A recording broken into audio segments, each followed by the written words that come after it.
वचन में सिखाता है। बहुत सारी ऐसी चीजें हैं जो हमें वचन से हमें संभालती है। खुद भी हम दूसरों को संभालते हैं वचन से, और हम भी संभलते हैं जब हम गिरते हैं। और ये वचन ही है जो हमें हमें उस वक्त जब हम तकलीफ और समस्या में होते हैं, तब ये वचन हमें संभालता है। एक दूसरे के लिए वचन कहता है, पौलुस कहता है, एक दूसरे को संभालो वचन से। हालेलुया। मैं परमेश्वर का धन्यवाद देता हूँ कि प्रभु ने आज मुझे आप लोग के बीच में खड़ा किया, और पास्टर जोसेफ जॉन का भी, ये उन्होंने मुझे इनवाइट किया आप लोग के बीच में। छोटी सी दुआ करेंगे और संदेश को स्टार्ट करेंगे। प्रेमी दयालु अनुग्रहकारी परमेश्वर, हम आपका धन्यवाद देते हैं, आपके चरणों में आते विश्वास करते हैं खुदावन कि आप हमारे बीच में हैं। जहाँ दो या तीन, खुदावन तो कहता है मेरे नाम से इकट्ठे होते, मैं उनके बीच में होता हूँ। तेरी उपस्थिति हम अभी महसूस कर पा रहे खुदावन। हालेलुया।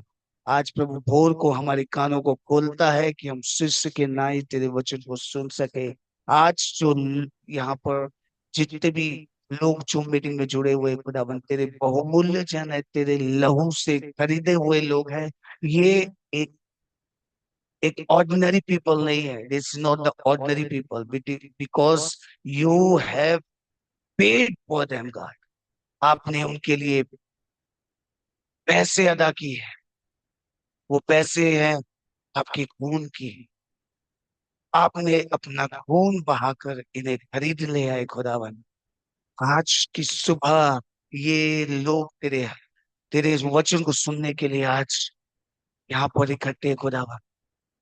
इन्होंने कोई वो नेताओं की तरह पैसे देकर, लालच में आकर इस जगह पर इकट्ठे नहीं हुए हैं खुदावन। नेताएं लोग भीड़ बढ़ाने के लिए सब सब करते हैं, लेकिन ये लोग तेरे वचन के भूखे हैं खुदावन। तेरे वचन के प्यासे हैं खुदावन, आज तृप्त होने पाए। आज परमेश्वर, आज अपने लोगों से बातें कर, इस सुबह उनके उनके कानों को खोल कि वह यीशु के समान सुन सके। परमेश्वर, ये मुंह जरूर मेरा है, ये होठ जरूर मेरा है, लेकिन ये शब्द जो भी निकलेंगे या खुदावन, वो तेरे होंगे। मैं विश्वास करता हूँ परमेश्वर कि मैं जो कुछ कहूंगा वो अपने आप से नहीं, तेरी अगुवाई से, तेरी आत्मा से कहूंगा खुदावन। और जो अगुवाई तू देता है परमेश्वर, कभी विफल नहीं होता। परमेश्वर, मैं विश्वास करता हूँ आज जितने भी लोग यहाँ पे जुड़े हैं, वो सब लोग उस वचन से प्रभु आशीषित होने पाए। धन्यवाद देते तूने प्रार्थना सुना। आज की सुबह प्रभु हम तुझे आमंत्रित करते हैं। I invite you Jesus, come inside our heart. Oh Jesus, we need you. हमें आपकी जरूरत है खुदा।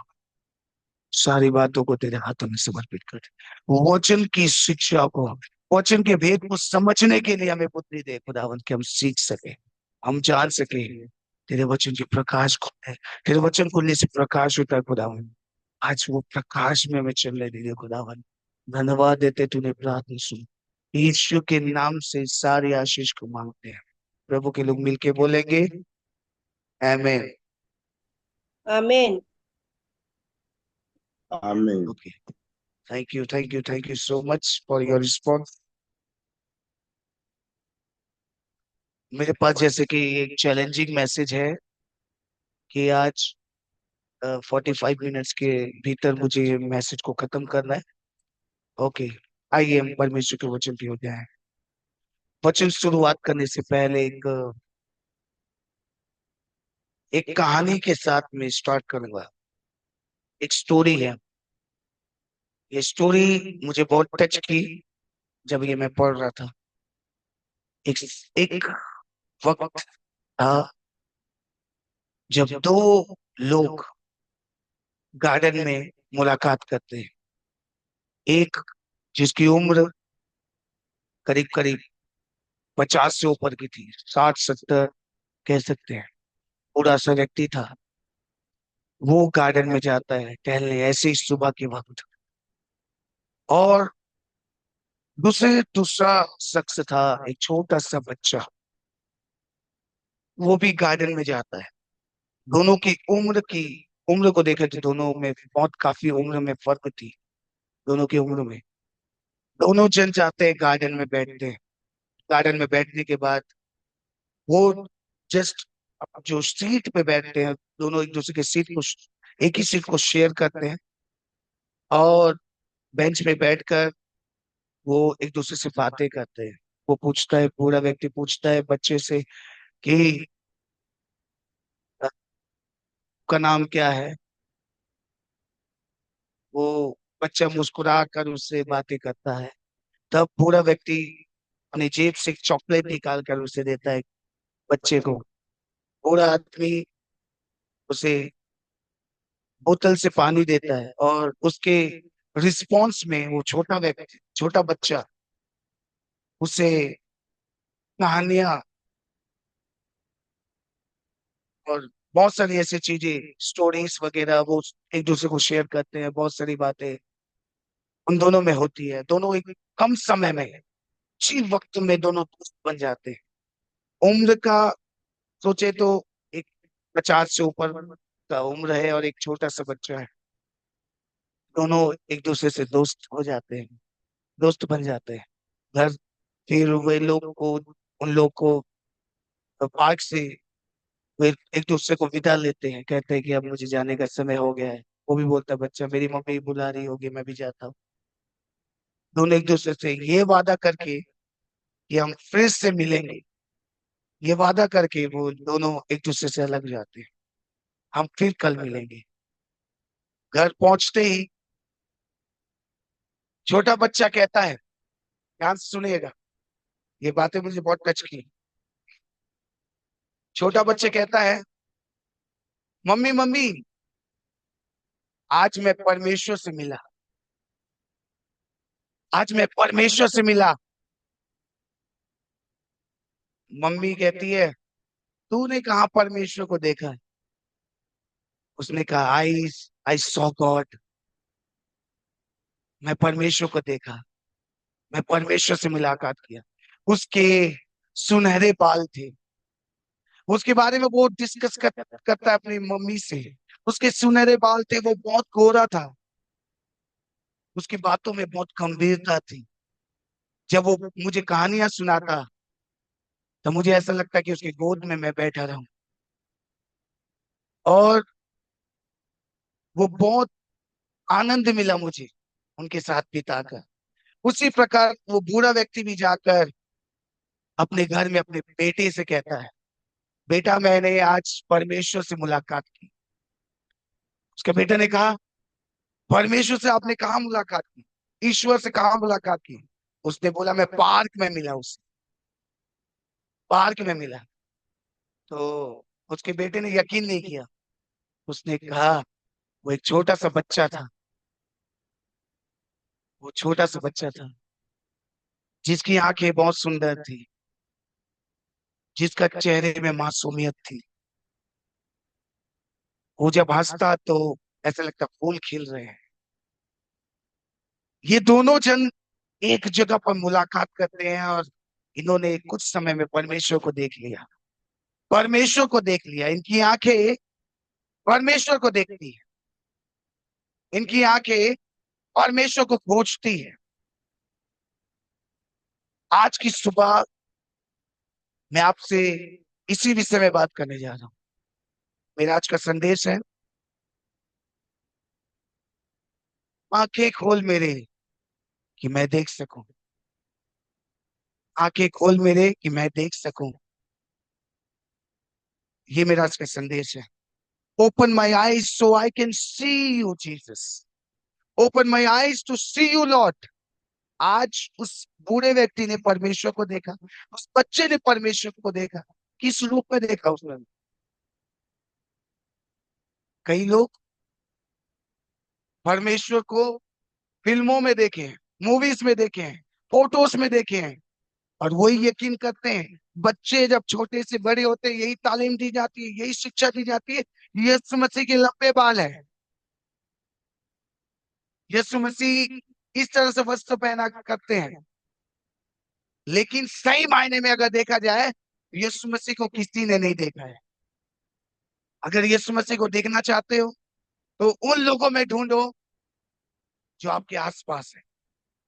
अगर आपके पास अगल बगल में कोई है, बैठा हुआ है, तो उसको बगल में देखो, उनको चेहरे को देखो और कहो कि मैं यीशु को देखा हूं। हालेलुया। मैंने यीशु को देखा है और वो मेरे सामने खड़ा है, वो मेरे सामने बैठा है। कि आंखें शायद उस स्टेज को नहीं देख पा रही होगी, उस रोशनी को नहीं देख पा रही होगी, लेकिन जिसने जिसकी आंखें खुली है, जिसकी आंखें खुली है वो देख सकती है परमेश्वर को।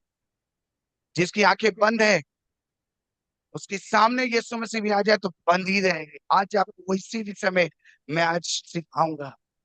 आज की मॉर्निंग, आज की सुबह, जब परमेश्वर के दास पास्टर पास्टर जी का, पास्टर जोसेफ का फोन मेरे पास आया, मैं सोचने लगा कि सुबह ही मुझे प्रचार करना है, मैं क्या प्रचार करूं। प्रभु ने बोला सुबह सुबह क्या होती है, आंखें खोलनी पड़ती है। तो मेरे को संदेश, मेरे प्रभु ने तुरंत मुझे रेवलेशन दिया, ये चीजों के बारे में प्रचार कर, कि आंखें खोल मेरे कि मैं देख। मेरी वाइफ प्रेरणा को मैंने बोला कि मुझे परमेश्वर ने ऐसा रेवलेशन दिया कि आंखें खोल मेरे कि मैं देख सकूं। केवल फोन कट होते ही कुछ ही देर में मैंने ये रेवलेशन को प्रभु से पाया कि सुबह को मुझे ये बोलना है। और परमेश्वर ने वचन को भी देते गया, वचन से भी मुझे बातें किया, ये वचन बोल, पहला वचन ये रहना चाहिए, सेकंड वचन ये रहना चाहिए, थर्ड वचन ये रहना चाहिए। इस प्रकार से प्रभु मुझे बताते गए।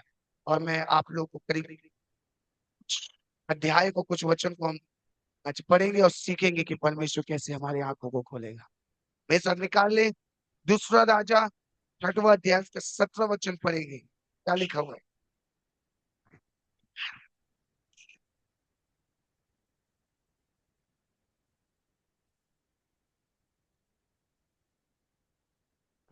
दूसरा राजा 6वां अध्याय उसका 17वां वचन। तब एलीशा ने ये प्रार्थना की, हे यहोवा, इसकी आंखें हाँ। खोल दे कि यह देख सके। तब यहोवा ने सेवक की आंखें खोल दी, और जब वह देख सका, तब क्या देखा कि एलीशा के चारों ओर का पहाड़ अग्निमय घोड़ों और रथों से भरा हुआ है। आमीन। हालेलुया। यहाँ पे परमेश्वर ने केजी का, उसके शिष्यों का, यहाँ पर एलिशा ने प्रार्थना की और उनकी आंखें खोल दी परमेश्वर ने। तब तक क्या उनकी आंखें नहीं देख सकती है? क्या उनकी आंखें वो चीजों को नहीं देख सकती जो एलिशा देख पाता है? हालेलुया। एलिशा वो चीजों को देख पाता है जो उसके टहले हुए, उसके लोग, उसके सेवक लोग नहीं देख पाते। क्या चीजें एलिशा देख पाता है? कि आंखें खोल रखी है परमेश्वर। वो कहता है परमेश्वर इनकी आंखें खोल कि वो देख सके। और अमीर राजा और इजराइल के बीच में, जैसे आज इजराइल और फिलिस्तीन, इजराइल और लेबनान, इजराइल और हमास, इजराइल और इराक, ईरान, इन लोगों से आज युद्ध चल रही है इजराइल की। लेकिन उस समय भी युद्ध का समय था। इजराइल हमेशा से एक योद्धा के समान लड़ते आए हैं, कभी खामोश नहीं बैठा। परमेश्वर ने इजराइल को एक योद्धा के समान इस्तेमाल किया है। जब परमेश्वर ने जो इजराइल की निर्माण की, तो वहां पे शूरवीरों को बनाया, कमजोरों को नहीं बनाया, क्योंकि परमेश्वर खुद एक योद्धा है। वचन कहता है, खुद हम पढ़ते हैं और गीत भी गाते हैं कि यहोवा योद्धा है, उसका नाम यहोवा है। घोड़ों समेत सवारों को उसने समुद्र में डाल दिया। यहाँ पे मूसा गीत गाता है, मरियम गीत गाती है, घोड़ों समेत सवारों को उसने समुद्र में डाल दिया। यहोवा योद्धा है, उसका नाम यहोवा है। परमेश्वर एक योद्धा है, एक वॉरियर है। और वो हमेशा से अपने बच्चों पे वो एटीट्यूड, वो ही कैरेक्टर चाहता है कि उसके बच्चे भी शूरवीर रहे। इसलिए वचन कहता है इफिसियों की पुस्तक में 6वें अध्याय में, सारे हथियार बांधो। आज पौलुस भी कहता है सारे हथियार बांधो कि तुम शैतान के सामने खड़े रह सको, अंधकार की ताकत के सामने खड़े रह सको, उसके जलती तीरों को बुझा सको। आज योद्धा के समान निडर खड़े रहने के लिए परमेश्वर बोला है। और आज डरना नहीं है हामी राजा से भी। हामी राजा हमेशा से इस्राएल के विरुद्ध लड़ाई करना चाहता था, लेकिन क्या हुआ? हर समय एलिशा भविष्यवक्ता हर बार परमेश्वर से प्रकाश पाकर हमेशा वो राजा को अवगत करवाता है, बार बार उसे रिमाइंड करवाता है कि इस रास्ते से मत जाना, इस रास्ते से जाएगा तो तेरे साथ क्या होगा कि वो तुझे अटैक करने वाला है। हर बार की तरह वो उसके दूत को भेजकर परमेश्वर उनको बचाते आया। और अब क्या हुआ? अब बारी थी जब आराम के राजा को पता चला कि कौन है जो मेरे भेदी है, जो मेरे बारे में बताता है कि मैं अटैक करने वाला हूँ इज़राइल के ऊपर, तुम में से कोई तो नहीं है? तो उसने कहा नहीं, इज़राइल का एक भविष्यवक्ता है जिसका नाम एलिशा है, और वो सब बातें उसे बताता है। वो हर समय पछताते हैं। अरामी राजा सोचने लगा कि मैं क्या करूं। अरामी राजा कहने लगा उसे पकड़ कर, उसे पकड़ना जरूरी है। कहाँ पर है बताओ? लोगों ने बताया वो दोतान में है, दोतान में है। तो रातों रात वही लोग सब सेना, रथों, घोड़ों को लेकर उस चारों ओर घेर दिया गया। तब सुबह सुबह उसके टहलुआ उठा। आज भोर को आपने उठा है, वो भी भोर को उठे हैं, लेकिन आज भोर को उठने के बाद उनके उनके चेहरे में उदासी, चिंताएं, परेशानी क्यों है? भोर को उठने से प्रभु के लोग इस जूम मीटिंग में प्रभु के वचन को सुन रहे हैं। हालेलुया। परमेश्वर के वचन को सुन रहे हैं, लेकिन वहां पर चिंताएं नजर आ रही है उनके चेहरे पे। वो लोग सोच रहे हैं कि किस तरह से हम बचेंगे, क्योंकि वो अरामी राजा चारों ओर से हमें घेर लिए। तब एलिशा ने कहा प्रभु इनकी आंखें खोल कि ये देख सके।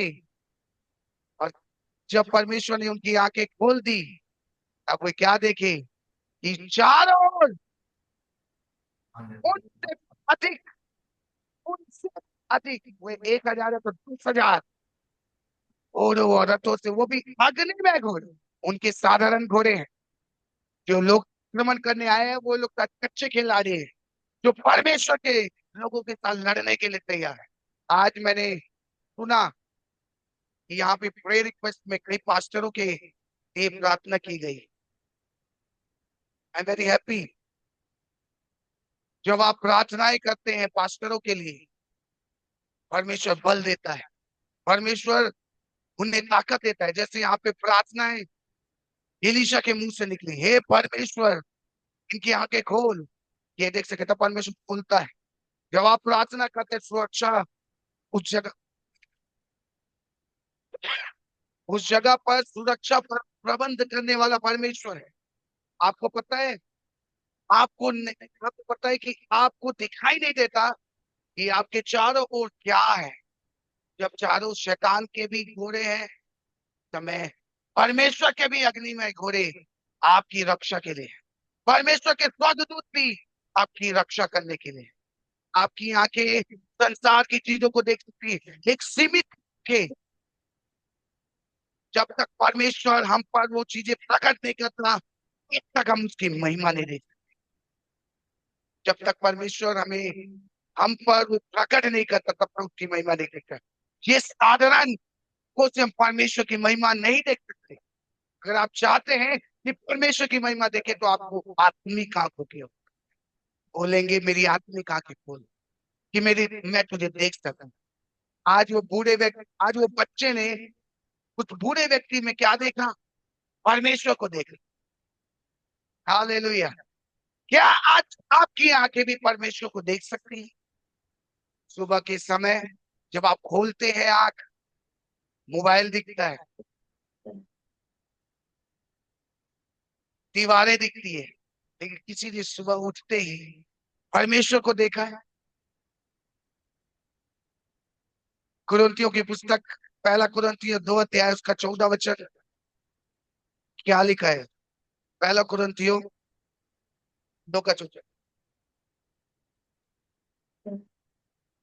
परंतु शारीरिक मनुष्य परमेश्वर की आत्मा की बातें ग्रहण नहीं करता, क्योंकि वे उसकी दृष्टि में मूर्खता की बातें हैं, और न वह उन्हें जान सकता है, क्योंकि उनकी जांच आत्मिक रीति से होती है।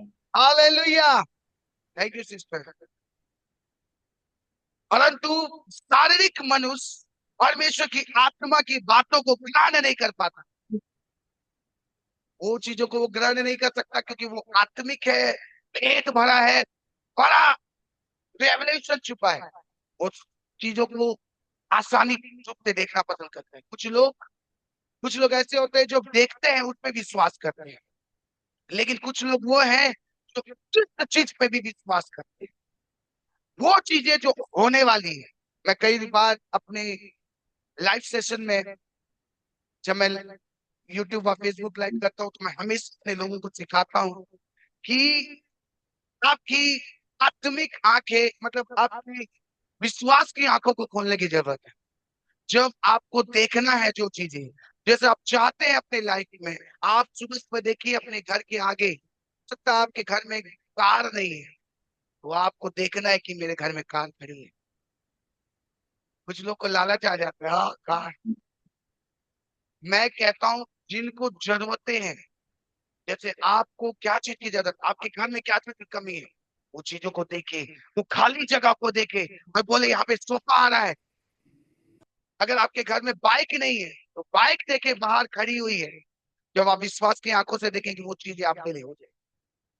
कुछ लोग की आंखें बंद है, वे लोग शारीरिक चीज को छू कर यकीन करते हैं, लेकिन कुछ लोग ऐसे हैं जो बिना देखे यकीन करते हैं, क्योंकि वचन कहता है धन्य है वे जो मुझे बिना देखे विश्वास करते हैं।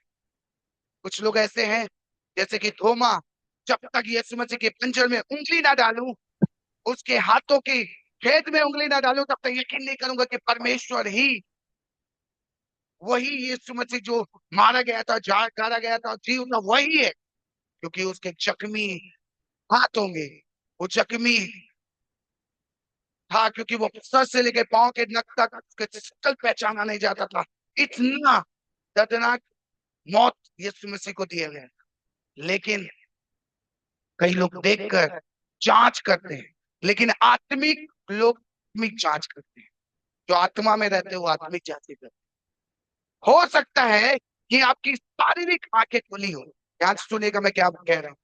हो सकता है आपकी शारीरिक आंखें खुली हो, मगर जब तक परमेश्वर आपकी आत्मिक आंखें ना खोल दे, जब तक परमेश्वर आपकी आत्मिक आंखें ना खोल दे, आप आंख रहते हुए भी अंधे हैं। हालेलुया, आप आंख रहते हुए अंधे हैं, जब तक परमेश्वर आपकी आत्मिक आंखें ना खोल दे। आपकी आंखें हैं लेकिन वो उस परमेश्वर की महिमा को नहीं देख सकती। वो रथों और घोड़ों को, अग्नि में रथों घोड़ों को जो उसको प्रोटेक्ट कर रहे हैं, वे लोग आक्रमण करने के लिए अरामी राजा तैयार है, लेकिन ये पर ढेर और सारे अधिक, ज्यादा से ज्यादा लोग तैयार रोकने के लिए, प्रोटेक्ट करने के लिए। आपको नहीं पता, जब आप रास्ते में जाते हो, आप गाड़ी चलाते हो, बाइक चलाते हो, आप पैदल चलते हो, आपके चारों स्वगुदूत पारा बांधते हैं। यही वचन को आप पढ़ेंगे, भजन संहिता 34 का 7 में लिखा हुआ है। पढ़े भजन संहिता 34वां अध्याय उसका 7 वचन। यहोवा के डरवैयों के चारों ओर उन उसका दूत छावनी किए हुए उनको बचाता है। आमीन। परमेश्वर के दूत उसके डरवैयों को, जो उसका भय मानते हैं, डरते हैं, उनके चारों ओर छावनी किए हुए बचाता है। परमेश्वर आपको बचाता है जब आप उसको डरते हैं, उसका भय मानते हैं। जब आप परमेश्वर का भय मानते हैं, तब परमेश्वर आपको छावनी करता है, आपको बचाता है। हो सकता है कि आप शारीरिक आंखों को खोले हैं, लेकिन अभी इस सुबह आत्मिक आंखों को खोलने की जरूरत है। मेरे साथ जितने लोग भी जुड़े हुए हैं, आज मैं आपको इंकरेज करूंगा, आज मैं आपको प्रोत्साहित करूंगा कि आपकी आत्मिक आंखें खुल जाए तो सब कुछ दिखने लगेगा। परमेश्वर की उपस्थिति, स्वर्गदूत आपके चारों ओर, आपको लगेगा कि मैं अकेला नहीं हूँ अंधेरे से होकर। आज दाऊद कहता है, मैं अंधेरे से होकर चलूं तो भी हानि से नहीं डरूंगा, क्योंकि तू मेरे साथ रहता है। आज वो साथ रहता है, तू मेरे साथ रहता है, तू मेरे साथ रहता है। बोलिए, तू मेरे साथ रहता है। मैं अंधेरे से भी जाऊंगा तो एक लाइट, एक रोशनी मेरे साथ चल रही है। वो साथ चलने वाला परमेश्वर है। आप, हो सकता है कि कभी आपने महसूस नहीं किया परमेश्वर की उपस्थिति को, वो आपके साथ बैठे होंगे अभी अभी इसी वक्त। नहीं, उस आत्मिक आंखों को खोले, आपके अगल बगल देखें, बोले कि यीशु मसीह मेरे सामने है। आप घर के बाहर निकले, घर के बाहर यीशु मसीह आपको दिखाई देंगे। आप घर के अंदर है, यीशु मसीह आपको दिखाई देंगे। आप जहां जहां चलेंगे, यीशु मसीह दिखाई देंगे। कुछ लोग सोचते हैं कि परमेश्वर को देखता नहीं है। वचन कहता है, बहुत सारे वचन अगर मैं पढ़ाते जाऊंगा ना तो शायद ये 45 मिनट का जो समय मुझे मिला है शायद खत्म हो जाएगा। लेकिन मैं आपको बताऊंगा, वचन कहता है, वचन कहता है 111, वो परमेश्वर में रक्षा करता है। हालेलुया। यदि आपको भय का एहसास हो, यदि आपको डर लगता है, याद रखें कि कोई आपके साथ है। उसके डरने वाले, आपको भय नहीं खाना है इंसानों का, आपको भय नहीं खाना है शैतान का, आपको भय खाना है परमेश्वर का। जितने लोग परमेश्वर का भय खाते हैं वे निडरता से खड़े रहते हैं। उनकी उनकी कमर बंधी होती है, उनके पैर स्थिर रहते हैं, क्योंकि उनका उनको संभालने वाला परमेश्वर है। लेकिन जो रथों और घोड़ों का भरोसा करते हैं, जो रथों और घोड़ों का आसरा करते हैं, जीतने वाले, क्योंकि वचन कहता है जय यहोवा से मिलती है। किसी को रथों का घोड़ों का आसरा है, लेकिन हम तो यहोवा का ही नाम लेंगे, हम परमेश्वर का नाम लेंगे, क्योंकि विजय परमेश्वर की ओर से है, इंसान की ओर से नहीं है। परमेश्वर विजय दिलाएगा। अगर आपको भय लगे, चिंताएं लगे, बोलिए मेरी आंखें खोल प्रभु, कि मैं देख सकूं कि मेरे चारों ओर कोई है जो मुझे सुरक्षा कर रहा है। लुका रचित सुसमाचार उसका 24वां अध्याय उसका 31 वचन पढ़ेंगे।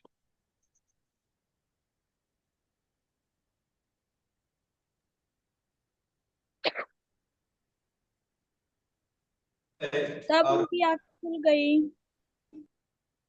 तब उनकी आंखें खुल गई और उन्होंने उसे पहचान लिया, और वह उनकी आंखों से छिप गया।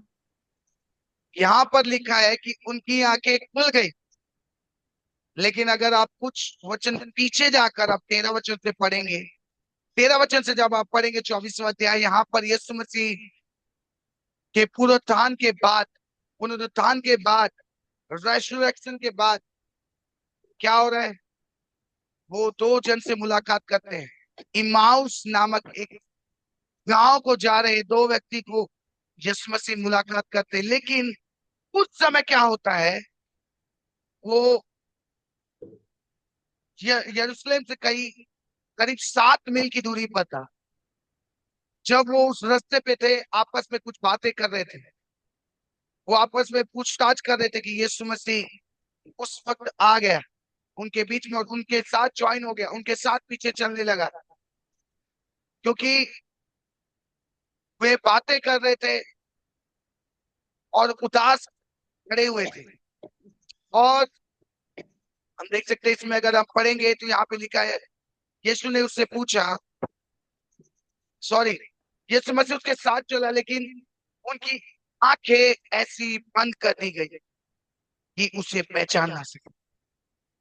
इमाउस जा रहे व्यक्ति लोग, उनकी आंखें बंद कर दी गई थी कि उसे पहचान ना सके। आंखें बंद है उनकी, शारीरिक आंखें खुली है लेकिन आत्मिक आंखें बंद है। कौन से वचन में लिखा हुआ है? 13 से हम जब पढ़ेंगे उसमें कौन सा वचन है, कोई एक जन पढ़े। परंतु उनकी आंखें ऐसी बंद कर दी गई है कि उसे 16 पहचान ना सके। 16 16। परंतु उनकी आंखें ऐसी बंद कर दी गई थी कि उसे पहचान न सके। उसे पहचान नहीं सके, यीशु मसीह को पहचान नहीं सके। क्या यीशु मसीह उनके साथ नहीं चले? क्या यीशु मसीह उनके साथ वही हुलिया नहीं था, वही बाल नहीं थे, वही कपड़े नहीं थे? क्या यीशु मसीह के शक्ल पहचाना नहीं जाता? जिससे आप जिसके साथ घूमे, जिसके साथ चले, जिसके प्रवचन को सुने, वो 3-3 साढ़े 3 साल तक प्रचार करता रहा। क्या उस वक्त उनको पहचानने वाले लोग आज उसे पहचान क्यों नहीं पाए? उनकी आंखें बंद क्यों है? क्योंकि जब तक परमेश्वर आपकी आंखें नहीं खुले, तब तक आप अंधे हैं। हालेलुया। उनकी आंखें बंद कर दी गई थी कि उससे पहचान ना सके।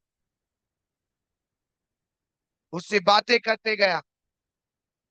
उसने पूछा, यीशु ने पूछा, ये क्या बातें कर रहे हो? वे चलते चलते बोलते, क्या तू नहीं जानता? क्या तू अकेला ऐसा परदेसी है यरूशलेम से जो यीशु नासरी के विषय में नहीं जानता? यीशु मसीह पूछ रहे हैं अपने विषय में, लेकिन वे लोग यीशु मसीह को रिप्लाई क्या करते हैं? क्या तू नहीं जानता? क्या तूने यीशु के बारे में नहीं सुना? यीशु मसीह कौन थे? यीशु मसीह को चलते हुए उसके साथ वे उसे ही नहीं पहचान पाए। यीशु के बारे में बता रहे हैं, यीशु के विषय में प्रचार करते हैं लोग, ये यीशु को कभी महसूस नहीं किया अपने जीवन में। आज हमारी आत्मिक आंखें खुलेगी तो यीशु मसीह दिखेगा।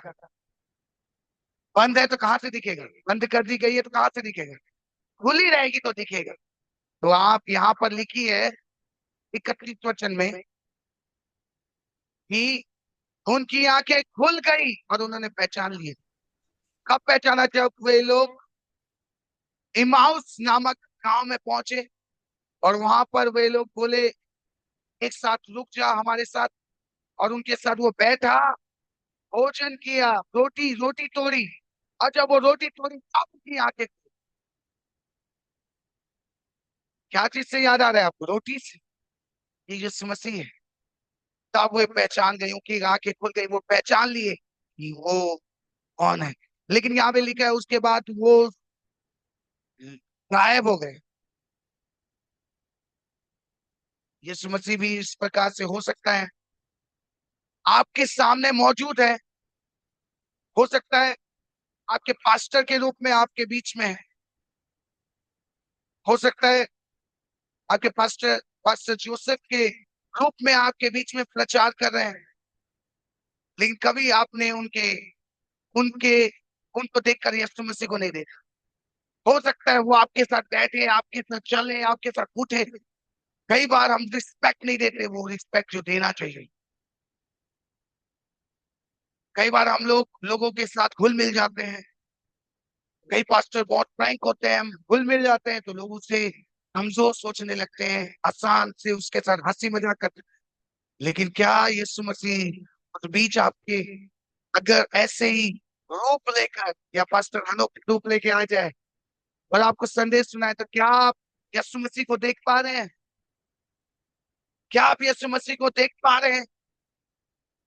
बोलिए आज, open my eyes to see you Jesus.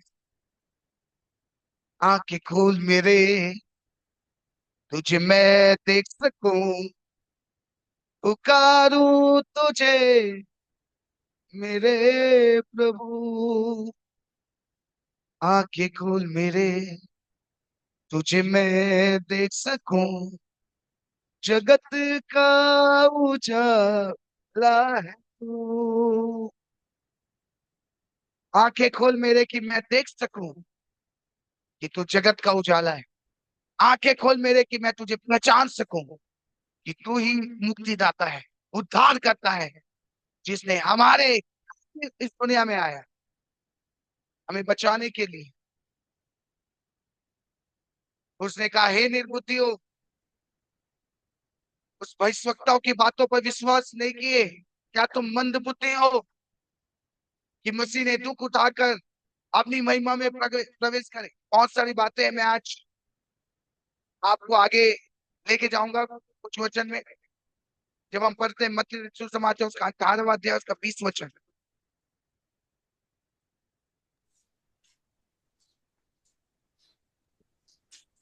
मत्ती 18 का 20। मेरे पास समय कम है। क्योंकि दो या क्योंकि तीन जब दो या तीन मेरे नाम पर इकट्ठा होते हैं, वहां मैं उनके बीच में होता हूँ। Thank you brother, thank you. यीशु ने कहा जहां दो या तीन मेरे नाम से इकट्ठे होते हैं, यहाँ तो काफी लोग हैं, इस जूम मीटिंग में काफी लोग हैं, लेकिन प्रभु का वचन कहता है जहां दो या तीन मेरे नाम से इकट्ठे होते हैं, मैं उनके बीच में होता हूँ। यहाँ पर परमेश्वर की उपस्थिति आ जाती है जब आप फेलोशिप करना स्टार्ट करते हैं। आपको यकीन करना है, एक मसीह जीवन को समझना है कि मसीह जीवन क्या है। एक मसीह जीवन आशाओं का जीवन है। एक मसीह जीवन को विश्वास होना चाहिए कि वो है। इब्रानियों के पुस्तक में लिखा है 11 अध्याय, शायद 11 अध्याय में, कि हमें ये विश्वास करना है, 5 वचन में, 5-6 वचन में लिखा है, हमें ये विश्वास करना है कि वो है और अपने मांगने वालों को प्रतिफल देता है। आज परमेश्वर है, आपके बीच में है। वो आप आज की सुबह जब आपने आंखें खोली, इस जूम मीटिंग में आए, सबसे पहला वही इस जगह पे मौजूद है। वही मौजूद है हर एक जगह। हो सकता है कि मैं यहाँ पे तकलीफ में हूँ, मैं रायपुर में हूँ, मैं छत्तीसगढ़ में हूँ, आप लोग अलग अलग जगहों से होंगे। कोई पास्टर जी ने कहा कि आप लोग अलग अलग क्षेत्र से जुड़ते हैं यहाँ पे, कोई झारखंड, कोई दिल्ली, कोई मैयर, कोई मध्य प्रदेश के विभिन्न क्षेत्र में, यहाँ पे भारत के क्षेत्र में, आप कहीं से भी हो। लेकिन एक वक्त में अगर मुझे भी तकलीफ है, आपको भी तकलीफ है, मैयर में ब्रदर को तकलीफ है, मुझे यहाँ पे तकलीफ है, तो यहाँ पर एक वक्त में वो हर जगह मौजूद हो सकता है। एक वक्त में वो हर जगह मौजूद हो सकता है। उसकी उपस्थिति हर जगह होगी। आंखें खुलनी चाहिए देखने के लिए। बस हमारी आंखें खुलनी चाहिए आज की सुबह पहचानने के लिए परमेश्वर, यीशु को देखने के लिए। क्या आज आप दो लोगों से मिलकर ये कहेंगे मैंने आज परमेश्वर से मुलाकात की है? अपने आसपास वालों को, अगर आपके फैमिली में बैठे हुए हैं तो उसको देखिए, जस्ट हैंड शेक कीजिए और कहिए आज मैंने प्रभु से मुलाकात की, आज मैं यीशु को देखा हूं। वर्णन कीजिए आप कितनी सुंदरता। अगर आपके बगल में हस्बैंड है तो हस्बैंड को देखकर बोलिए कि हाँ, सोचिए कि वो, अगर हस्बैंड की हम तारीफ करते, कई बार वाइफ की हम तारीफ करते हैं, बहुत सुंदर है, तो सोचिए परमेश्वर हमारे बगल में है, वो भी मौजूद है, उसकी तारीफें कीजिए। बोलिए कि तू सुंदर है, तू अवर्णित है, तू महान है, तेरे जैसा कोई नहीं है। मेरे पास केवल 5 मिनट रह गए हैं। अब मैं आगे बस 2 ही वचन पढ़ के समाप्त करूंगा। इब्रानियों 13 का 5 पे क्या लिखा हुआ है? इब्रानियों 13 का 5। तुम्हारा स्वभाव लोभ रहित हो और जो तुम्हारे पास है उसी पर संतोष करो, क्योंकि उसने आप ही कहा है, मैं तुझे कभी न छोड़ूंगा और न कभी तुझे त्यागूंगा। यहाँ पर आमीन। वचन कहता है मैं तुम्हें कभी ना छोड़ूंगा और ना कभी त्यागूंगा। आज वो रथों और घोड़ों के साथ, बल बल के साथ परमेश्वर इस्राएल का सपोर्ट करता है। आप भी सपोर्ट करेगा। हो सकता है आप निराशा में हैं,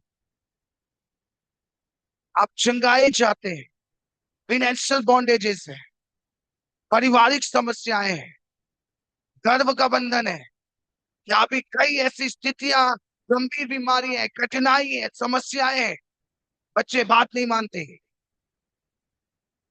घर में तनाव है, आप कभी कभी शक्तिहीन महसूस करते हैं, कभी कभी कमजोरी महसूस करते हैं। आपके हर एक जरूरत को केवल ताकत पूरी कर सकती है। केवल यीशु मसीह पूरा कर सकता है, जो कोई पूरा नहीं कर सकता। आज परमेश्वर आपके पास मौजूद है। उसने कहा मैं कभी त्यागूंगा नहीं, कभी तुम्हें छोड़ूंगा नहीं। आंखें होनी चाहिए देखने के लिए। यदि आपकी आंखें खुली है तो आप देख सकोगे बगल में परमेश्वर है। अगर आपकी आंखें खुली है तो आप देख सकोगे यीशु मसीह आपके लिए कार्य कर रहा है। कुछ लोग सोचते हैं कि हमारे लिए कार्य नहीं करता। कुछ लोग ये सोचते हैं कि हमारे लिए कोई योजनाएं नहीं है। वचन कहता है यिर्मयाह की पुस्तक में, मैं जो तुम्हारे लिए योजनाएं बनाता हूँ वो हानि की नहीं परंतु लाभ की है। परमेश्वर हमारे लिए योजनाएं बना रहा है, लेकिन हम कभी उसे पहचान नहीं पाए। वो अदृश्य है। He is invisible God. हम विजिबल रूप में उसे देखना चाहते हैं तो हम लोग को आत्मिक आंखों को खोलने की जरूरत है। आज बोलिए, God open my eyes to see you, open my eyes to see your, to your glory, आपके उस महिमा को मैं देखना चाहता हूँ। आज मेरी आंखें खोले। वचन कहता है भजन संहिता अंतिम वचन 119 का 18, क्या लिखा हुआ है? भजन संहिता 119 का 18।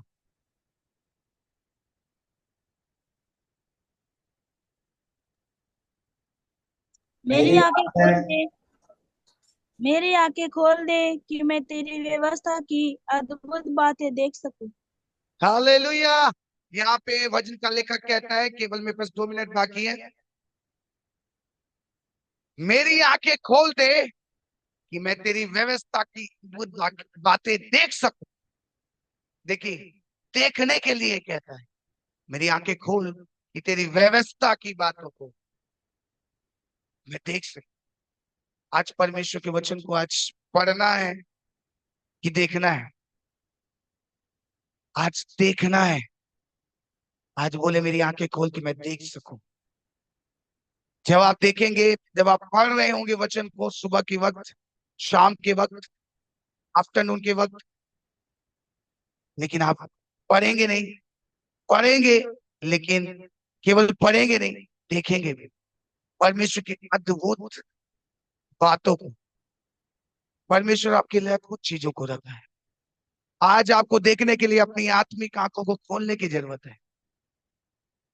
हो सकता है आप परमेश्वर के वचन को समझने के लिए कई स्वयं से संसाधनों को खोजते हैं और उसका भरोसा रखते हैं, लेकिन वही परमेश्वर आपसे कहता है वो देखने के लिए आंखें खोलनी चाहिए। और वो आंखें खोलेगा कौन? यीशु मसीह खोलेगा। आपकी आंखें परमेश्वर खोलने जा रहे हैं। आज की सुबह परमेश्वर आपकी आंखें, उस आत्मिक आंखों को खोलेगा कि आपसे साधारण आंखें नहीं रही मेरी। बोलिए अपने मुंह से, अब मेरी साधारण आंखें नहीं रही, अब मेरी आंखें आत्मिक तौर से एक अद्भुत रेवलेशन को देखती है। जैसे योना वो संसारिक आंखों से स्वर्ग का दर्शन नहीं देखता, आत्मिक आंखों से स्वर्ग का दर्शन देखता है। जब उसकी आंखें बंद होती है तो उसकी आत्मिक आंखें खुल जाती हैं। आज आपकी आंखें बंद करिए और उस आत्मिक आंखों को खोले। बोलिए कि मैं अपनी आत्मिक आंखें खोलता हूँ परमेश्वर, कि मैं तेरी उस व्यवस्था की बातों को देख सकूं। आज मुझे देखने के लिए वो आत्मिक आंखें दे कि मैं जब इंसानों को देखूं या तेरे दास को देखूं तो मुझे तू दिखाई दे। मुझे देखने के लिए वो फोटो, तस्वीर या फिर कोई वीडियोस की जरूरत ना पड़े। केवल मुझे देखने के लिए तेरी आत्मिक आंखें चाहिए कि मैं जिस व्यक्ति की हेल्प करूं। प्रभु ने कहा यदि तुम मेरे छोटे से छोटे दास को ठंडा एक गिलास पानी पिलाते तो तुम उसका प्रतिफल पाए। तुमने मेरे साथ वो किया जो छोटे से छोटे दास के साथ किया। तुमने अपनी आंखें खोली जरूर है, लेकिन तुमने कभी पहचाना नहीं। हो सकता है मैं किसी दिन आपके घर आऊं एक निष्ठा के रूप में, एक विश्वासी के रूप में, हो सकता है एक साधारण व्यक्ति के रूप में। कई बार हम पास्टर का आदर भी कर देते हैं, लेकिन एक साधारण व्यक्ति का हम कभी कभी कभी हम इग्नोर करते हैं। साधारण व्यक्ति आपके बीच में आएगा और वो यीशु मसीह होगा, और आपकी आंखें खोलनी चाहिए, देखने चाहिए कि वो, पहचाननी चाहिए। हो सकता है कई बार आपके घर में आकर आप ही ना देख पाओ, क्योंकि वचन कहता है कि कुछ लोग ऐसे हैं जो जाने अनजाने कई स्वर्गदूतों की पहुनाई की है। हो सकता है आपने एक अच्छा विश्वासी के रूप में ये कार्य किया होगा, कि कई स्वर्गदूत आपके घर आए होंगे किसी के रूप में और आपके घर में भोजन भी किए होंगे, लेकिन आपने कभी पहचाना नहीं। लेकिन आज बोलिए, मैं जानकर उनको स्वागत करूंगा। जैसे अब्राहम के मध्य में 3 आत्मा आत्मा से वो देख पाता है कि परमेश्वर स्वयं उनके घर में आया 2 स्वर्गदूतों के साथ। आपकी आंखें ऐसे दिखनी चाहिए। सारा ने उसे पहचान नहीं पाया, उसकी आंखें बंद थी, उसने उसकी ज्योति को नहीं पहचाना। लेकिन जिस आत्मिक व्यक्ति, क्योंकि मैंने पहले भी आपको वचन को दिया कुरिन्थियों की पुस्तक में, 1 कुरिन्थियों 2 का 14, उसमें मैंने बताया कि एक आत्मिक व्यक्ति ही जांच सकता है आत्मा की बातों को। शारीरिक व्यक्ति आत्मा की बातों को कभी ग्रहण नहीं कर सकता। तो इसलिए परमेश्वर आपको आज की सुबह आत्मिक बनाने जा रहा है। छोटी सी दुआ करेंगे क्योंकि मेरा समय हो गया। प्रेमी परमेश्वर, धन्यवाद देते हैं और इस सभा को प्रभु तेरे हाथों में समर्पित करते हैं। तो प्रभु आज अपने लोगों को सिखाया परमेश्वर कि जब तक तू प्रकट ना करे तक वो महिमा को कोई नहीं देख सकता। प्रभु तेरी महिमा को हम देखना चाहते हैं। आज की सुबह कितने लोग यहाँ पे जुड़े हुए हैं, सबकी आंखें खोल प्रभु। जितने 28-29 लोग यहाँ पे जुड़े हुए हैं, सबकी आंखें खोल खुदावन कि आज तेरी महिमा की देख सके, तेरे महिमा की अद्भुत बातों को देख सके। आज उनकी आंखें केवल संसारिक और लिमिटेशन चीजों को देख ना सके। केवल हमारी आंखें जहां तक पहुंच सकती है हम वहां तक देख सकते हैं प्रभु, लेकिन तू वहां तक हमें दिखा जो आंखें लोगों की, साधारण लोगों की पहुंच नहीं सकती। परमेश्वर हमें वो चीजों को दिखा जो आत्मा की है। जैसे तूने स्वर्ग की दर्शन को यूहन्ना को दिया, वैसे हमें बता, हमें दिखा, हमें लोगों के बारे में बता, दर्शन दे, भविष्यवाणी के जरिए बातें कर। आज प्रभु धन्यवाद देते तूने प्रार्थना सुना। प्रभु आपके दास को भी और इस पूरी टीम को, जितने लोग यहाँ पे जुड़े हुए हैं, सभी को तेरे हाथ में समर्पित कर, सभी को आशीषित करना। आज के वचन से ये जो सुनने वाले श्रोता है खुदावंद, जो सुन रहे हैं, सभी लोग आज से वो अमल करने पाए। आज से अपने जीवन में ये प्रार्थना को ऐड करने पाए कि मुझे आंखें खोल कि मैं देख सकूं। धन्यवाद देते तूने प्रार्थना सुना। यीशु के नाम से सारी आशीष को मांगते हैं। आमीन। आमीन।